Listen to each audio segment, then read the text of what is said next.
Assalamualaikum warahmatullahi wabarakatuh. Selamat berjumpa kembali Bapak Ibu yang hebat semuanya. Selamat berjumpa kembali di komunitas belajar kita, komunitas belajar online Indonesia.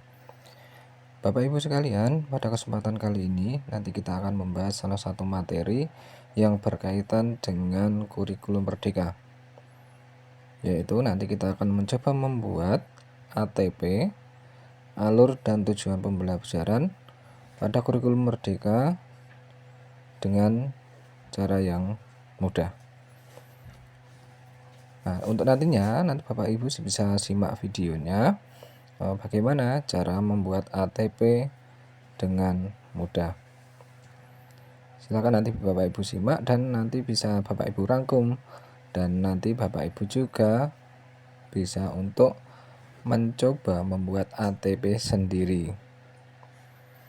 Baik, tidak perlu berlama-lama, kita simak langsung video paparan materi cara membuat ATP kurikulum merdeka dengan mudah. Selamat menyimak, semoga nanti dari paparan video kali ini dapat bermanfaat dan memberikan gambaran yang jelas bagaimana cara membuat ATP dengan mudah. Demikian, Assalamualaikum warahmatullahi wabarakatuh.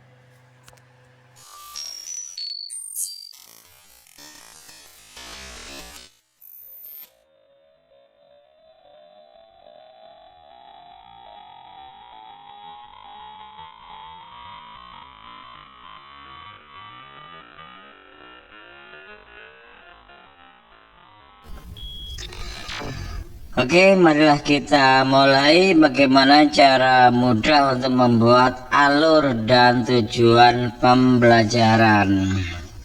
Alur dan tujuan pembelajaran ini berarti kita nanti akan membuat tujuan pembelajaran dan sekaligus alurnya. Jadi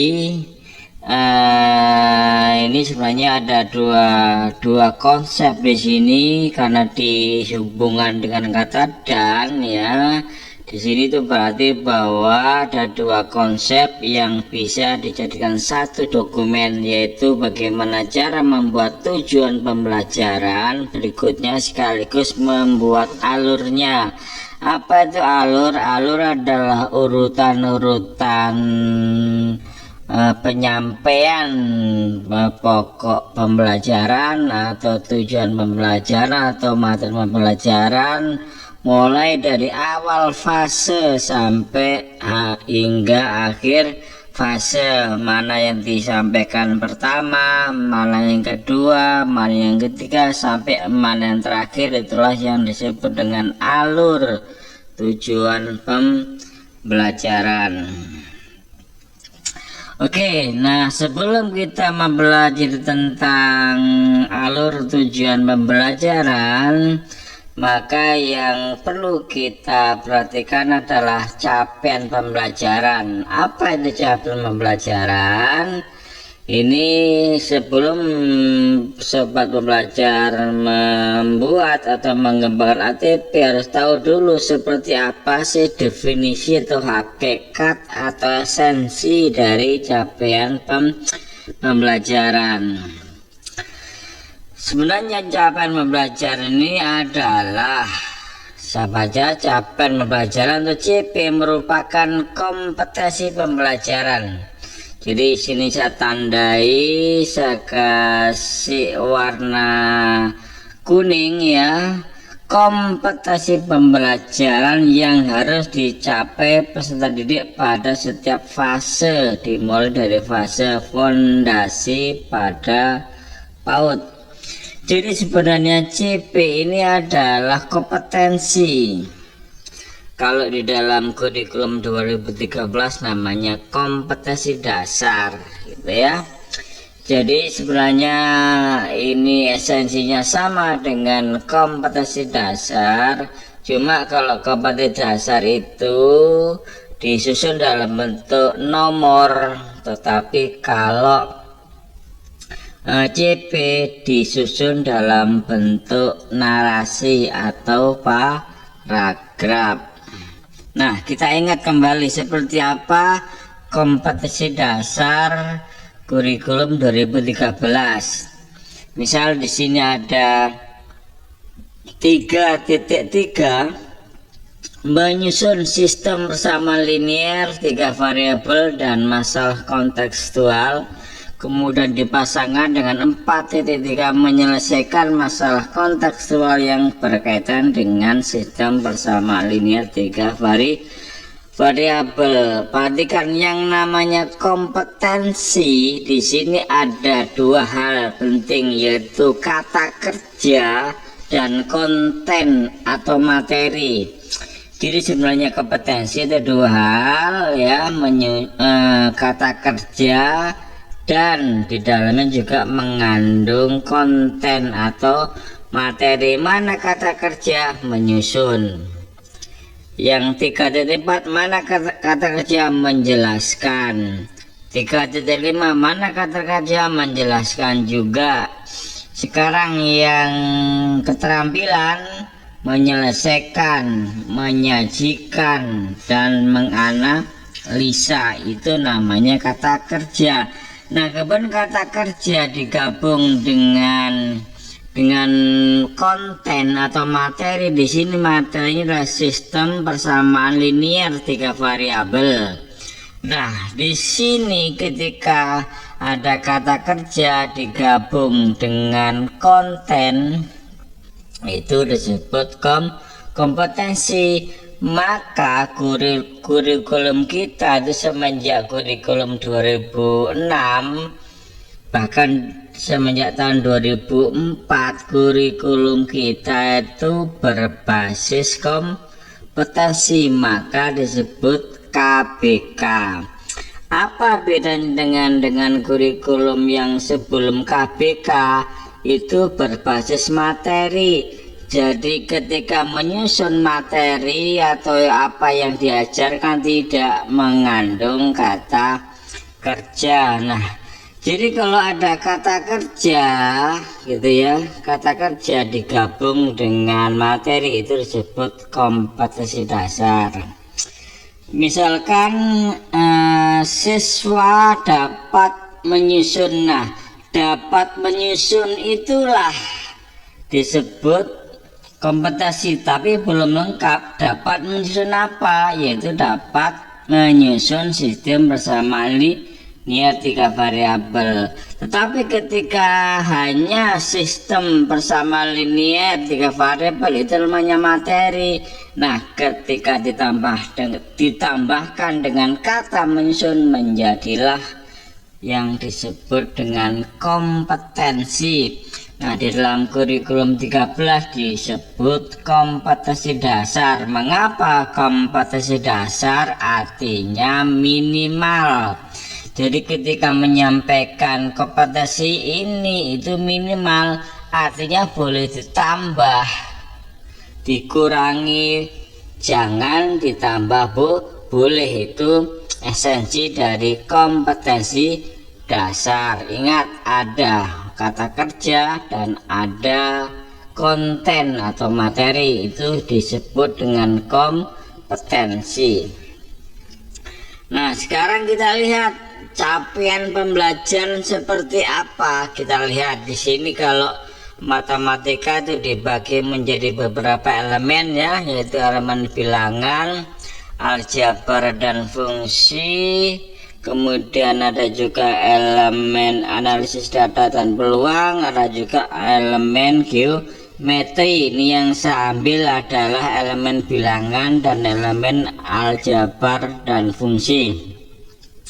Nah, nanti kalau mata pelajaran lain tentu beda-beda elemennya. Misal kalau bahasa Inggris di sana ada elemen writing, reading dan sebagainya ya, beda dengan matematika. Ini namanya karakteristik mata pelajaran, masing-masing elemennya berbeda.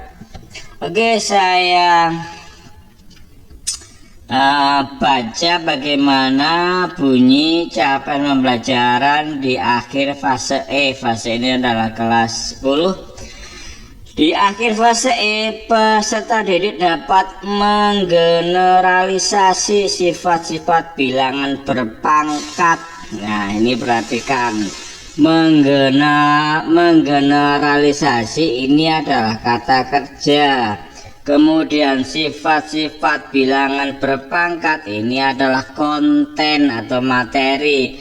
Maka ketika ada kata kerja digabung dengan sifat-sifat digabung dengan materi, itulah yang namanya kompetensi ya.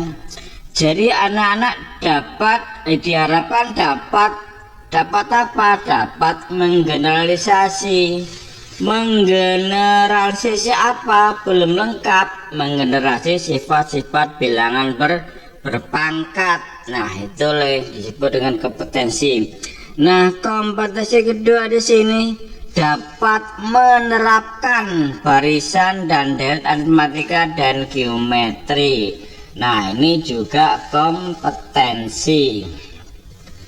Nah, yang aljabar dan fungsi, perhatikan. Di akhir fase E, peserta dapat menyelesaikan masalah yang berkaitan dengan sistem persamaan linear 3 variabel. Ini juga kompetensi. Kemudian dilanjut, ini kata kerjanya terkait dengan menyelesaikan, masih menyelesaikan sistem tidak sama linear 2 variabel. Dilanjut dengan ini, dapat menyelesaikan masalah yang berkaitan dengan persamaan dan fungsi kuadrat. Nah, ini semua ada sebenarnya kompetensi, mirip dengan kompetensi dasar yang ada pada kurikulum 2013. Bedanya apa? Kalau di capaian pembelajaran itu tidak dipisah antara pengetahuan dan keterampilan. Satu. Yang kedua, bentuk formulasinya adalah dalam bentuk paragraf, tidak diberi nomor. Andaikan ini sekarang kita pisah-pisah dan kita beri nomor, maka persis bentuknya seperti KD pada kurikulum 2013. Kita coba sekarang. Jadi menggeneralisasi sifat-sifat bilangan, kemudian menerapkan barisan dan deret aritmatika dan geometri, menyelesaikan masalah yang berkaitan dengan sistem sama linear 3 variabel, dan selanjutnya ini kita pisah. Maka jadi seperti ini. Perhatikan. Menjadi satu, menggeneralisasi sifat-sifat bilangan berpangkat dan seterusnya. Nomor 2, menerapkan barisan dan deret aritmatika dan geometri dan seterusnya. Nah, yang elemen bilangan, bukan, ini elemen aljabar dan fungsi ya. Ini satu, menyelesaikan masalah yang berkaitan dengan sistem persamaan linear. 2, menyelesaikan masalah yang berkaitan dengan persamaan dan fungsi kuadrat. Yang ketiga, menyelesaikan masalah berkaitan dengan persamaan eksponensial. Nah, ini sekarang bentuknya persis seperti KD atau kompetensi dasar pada kurikulum 2013. Jadi Bapak sekalian, sobat pelajaran, sebenarnya CP itu bukan barang baru ya, bukan barang baru, tapi sebenarnya itu KD seperti pada kurikulum 2013, tetapi bentuknya, formulasinya adalah dalam bentuk paragraf, tidak bernomor. Oke, setelah Bapak Ibu Sobat Pembelajaran tahu hakikat atau esensi dari capaian pembelajaran, sekarang marilah kita membuat dengan mudah bagaimana cara membuat atau mengembangkan alur dan tujuan pembelajaran. Sobat pembelajaran sekalian, ini adalah contoh format yang saya buat untuk membuat alur dan tujuan pembelajaran. Nah, contoh ini sekedar contoh, boleh ditiru, boleh ditiru, boleh tidak. Nah, supaya gampang, maka tadi itu elemen saya taruh paling kiri ya. Tadi kan ada elemen kan, kebetulan namanya elemennya adalah bilangan. Oke, perhatikan di sini ada elemen ya. Kemudian juga ada capaian pembelajaran, tinggal saya copy paste ya dari CP ya, yaitu di akhir fase E dan seterusnya. Nah, kemudian sekarang saya pisahkan.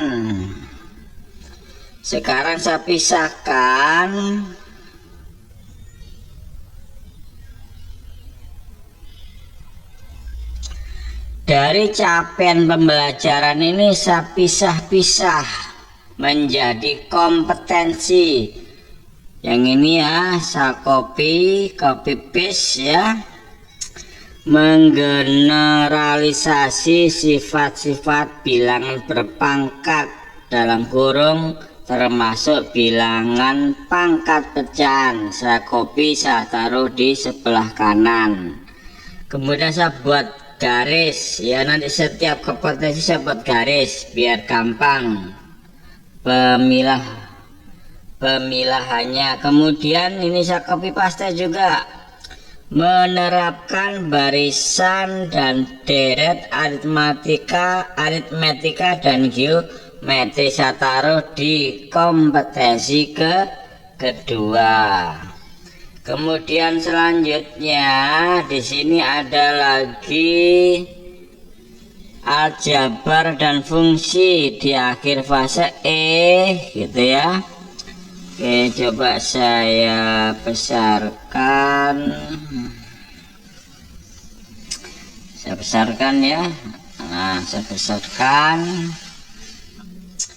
Di akhir fase E, peserta didik dapat dan seterusnya menyelesaikan masalah yang berkaitan dengan sistem persamaan linear 3 variabel. Ini saya copy gitu ya, saya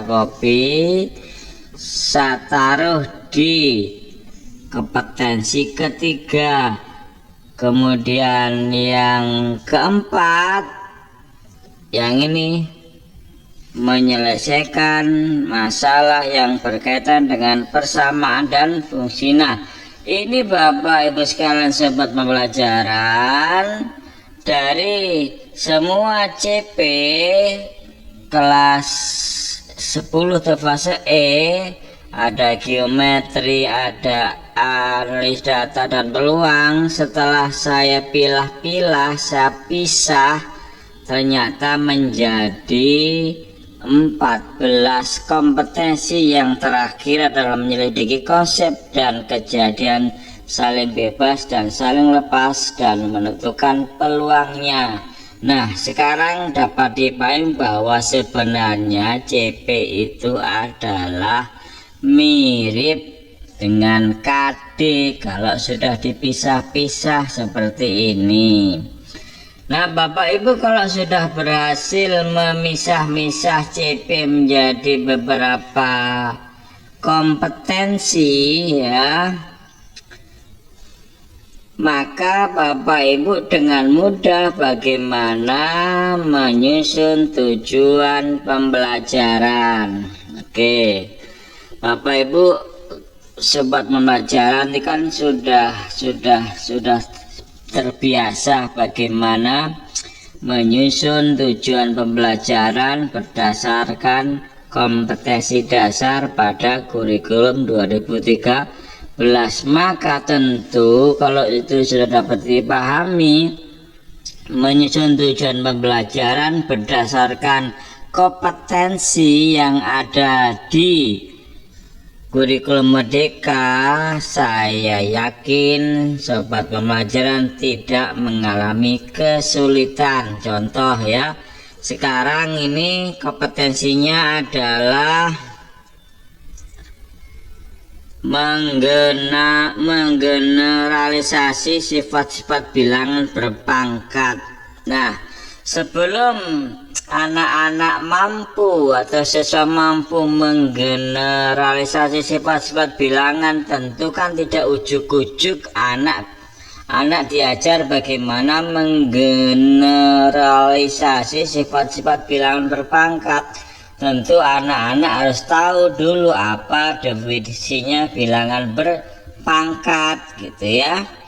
Nah, sebelum tahu definisinya, mungkin anak-anak juga perlu diajari bagaimana menyatakan perkalian bilangan bulat berulang sebagai bilangan berpangkat atau eksponen.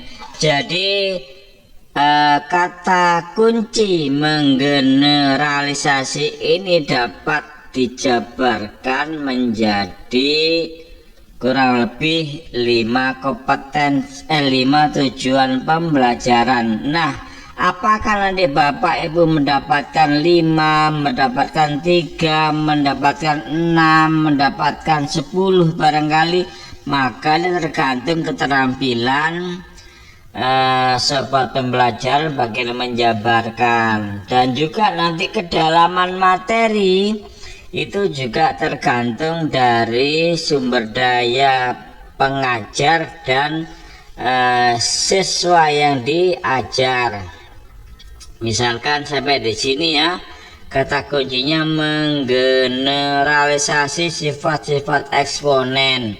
Nah, apakah sampai di sini? Tentu lebih bisa diperluas lagi, misalkan sampai dengan menerapkan sifat eksponen untuk menyederhanakan ekspresi. Bisa juga diperdalam lagi atau diperluas lagi, anak-anak mampu mengidentifikasi bentuk ekuivalen menggunakan sifat eksponen. Nah, ini tujuan pembelajaran ini diserahkan sepenuhnya kepada guru.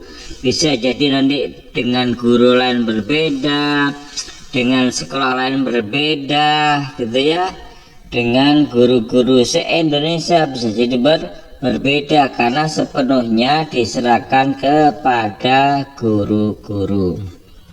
Nah, bagaimana nanti kriteria kita menentukan tujuan? Ya tentu nanti didasarkan pada kemampuan anak. Ketika anak-anak di Jakarta dibandingkan dengan anak misalkan Nusa Tenggara Barat, tentu beda gitu kan. Mungkin anak-anak di DKI di Jakarta mungkin lebih cepat belajarnya, maka tujuan pembelajarannya mungkin berbeda lagi kalau dibandingkan dengan di siswa Nusa Tenggara Barat.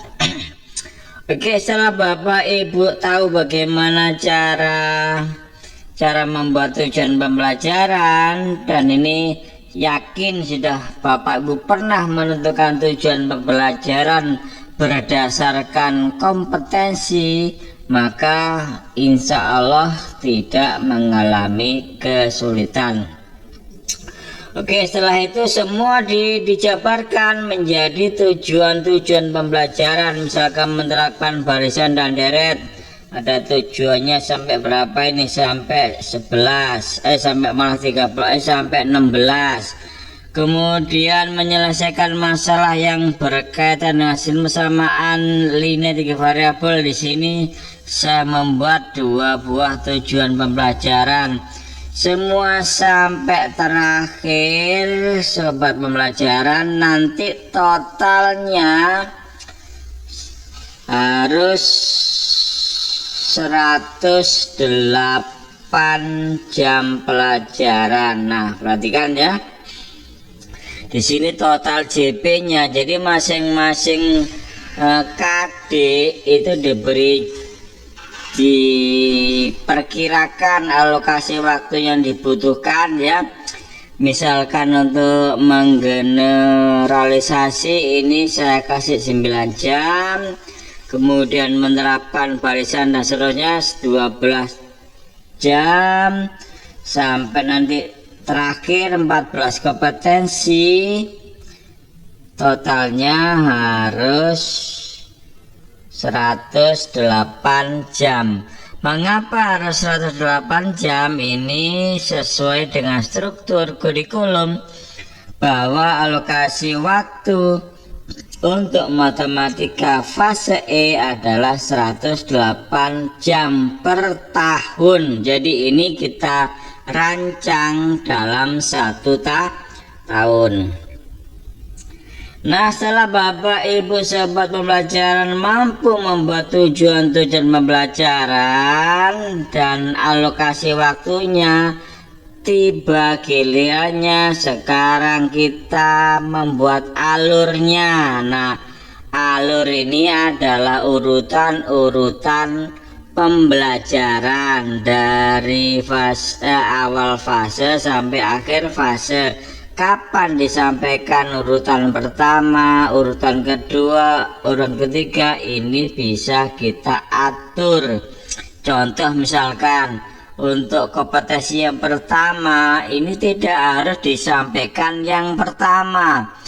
Bisa saja kalau kita pandang bahwa untuk kompetensi kedua ini selayaknya atau sebaiknya disampaikan pada urutan pertama, maka berilah di sini angka 1, itu berarti disampaikan pada urutan pertama. Kemudian misalkan di sini menggeneralisasi sifat-sifat bulan berpangkat, kita kasih nomor 2, itu berarti disampaikan pertemuan atau nomor 2 setelah nomor 1 kompetensi menerapkan barisan. Nah, berikutnya berarti nomor 3. Nah, urutan-urutan ini sobat pembelajar sekalian, Bapak Ibu sobat pembelajar yang punya wewenang penuh untuk mengurutkan, itulah yang dinamakan dengan alur tujuan pembelajaran. Jadi alur dan tujuan pembelajaran ini baru sekalian kita dituntut untuk mampu merumuskan tujuan pembelajaran berdasarkan CP ya. Ingat, berdasarkan CP. Namun untuk memudahkan, maka Bapak Ibu bisa memisahkan dulu kompetensinya agar lebih mudah untuk menjabarkan menjadi tujuan-tujuan pembelajaran dan diberikan alokasi waktu dengan total 108 jam untuk matematika. Nanti untuk mata lain tentu beda. Dan terakhir diberikan urutan 1, 2, 3 sesuai dengan alur yang Bapak Ibu kehendaki. Oke, sampai di sini mudah-mudahan bermanfaat. Saya akhiri, wassalamualaikum warahmatullahi wabarakatuh.